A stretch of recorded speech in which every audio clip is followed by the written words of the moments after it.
Assalamu my dudes, and welcome back to PLB Green. Today I'm working on my biggest bonsai. This is a Port Jackson Ficus. It used to be about 10 feet tall when I bought it off Facebook Marketplace for 30 bucks.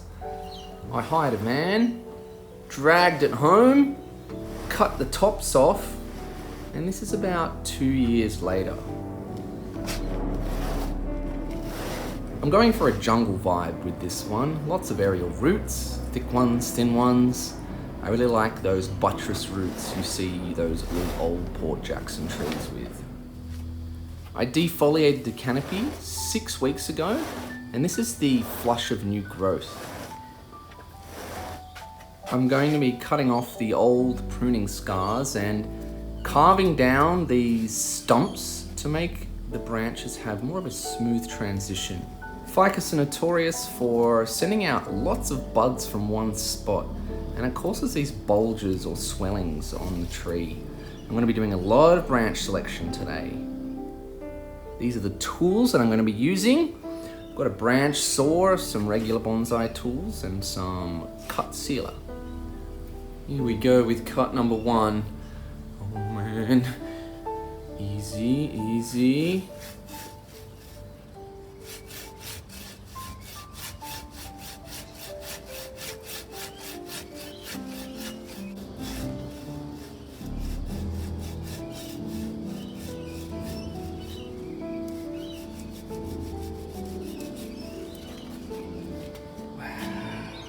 I've cut the stump off at an angle to try and get that smooth transition between trunk and branch. It also stops any rainwater from pooling into the cut and rotting any of the timber away. I'm using my pair of knob cutters to take down any unwanted wood around the flat cut. Now, this creates a more refined and polished appearance and blends that cut a little bit more naturally.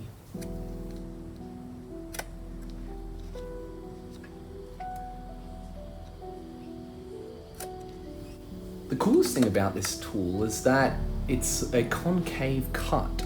So wherever you cut or clamp down with the tool, it digs out like an ice cream scoop and makes that little concave hole. As I was cutting out the tree, I noticed the rings on the thickness of the trunk. Each of these little rings represents a year's growth.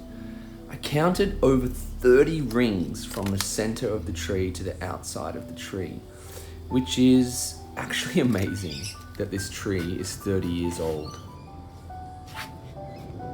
It's time for the sealer. Apply this paste liberally and coat it over the entire cut point.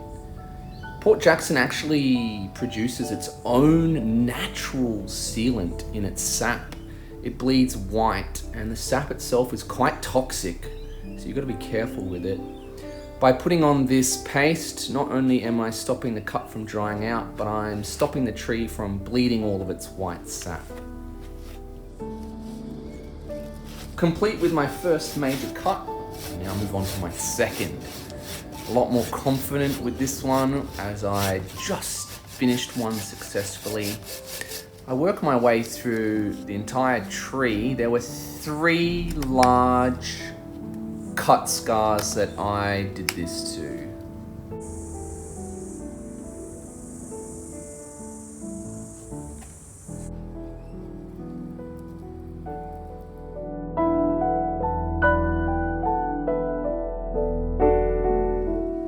This metal wire with plastic tubing on it has been on the tree for about 6 months now. It's secured down onto the pot in various points, and what I'm using it for is just to persuade the branches to come out at a good angle from the trunk. I want to make sure that the branches are flowing out just like a large Port Jackson. Moving on to branch selection. First things first, I'm removing any branches that kind of direct themselves back into the center of the tree. These ones aren't wanted as it stops the natural flow of the tree. You kind of want the tree to flow from the trunk upwards and outwards, not in towards the center. Any old cut stumps I'm taking off with these pruners and quickly sealing them as I go. Any branches that are pointing straight down can be useful, but in this case, I'm not quite ready for branches that are pointing down. At each branching point, you want to look for about 1 or 2 branches. You don't want your tree to divide into more than 2 at each point. Otherwise, you get that bulging that I was talking about earlier.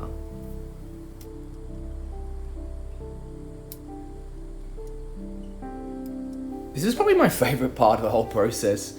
It's really therapeutic, just chilling and looking at the branches and the flow of the tree and trying to get it to look as natural as possible. Working my way around the tree now. Look how fast I am! As I'm going, I'm also looking for branches that are growing or have the potential to grow into each other.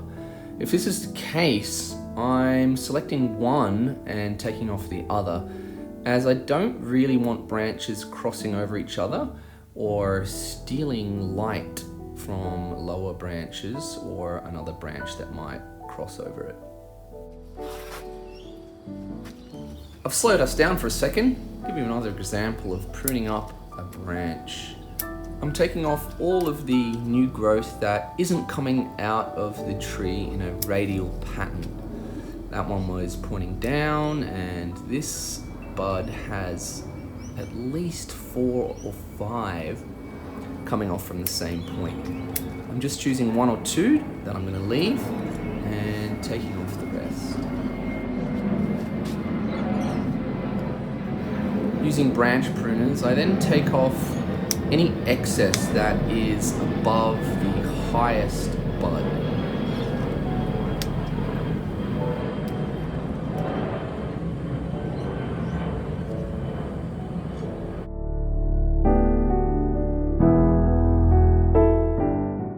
After what seems like hours of pruning, I can now make my way up to the leader of the tree.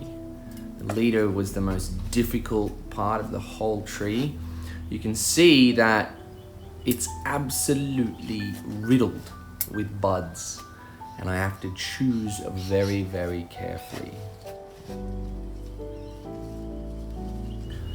As I was pruning the tree, I did notice a couple of scale insects and a whole lot of ants, little black ants, running up and down the trunk and feeding off this sweet sap that the scale insects produce. And I guess they squeeze it out of their butts. After I finish pruning the tree, I'm definitely going to spray it down with some sort of product, probably 1 part dishwashing soap and 40 parts water before rinsing the tree off with fresh rainwater. This seems to get rid of any infestations of insects and has worked for me very well in the past.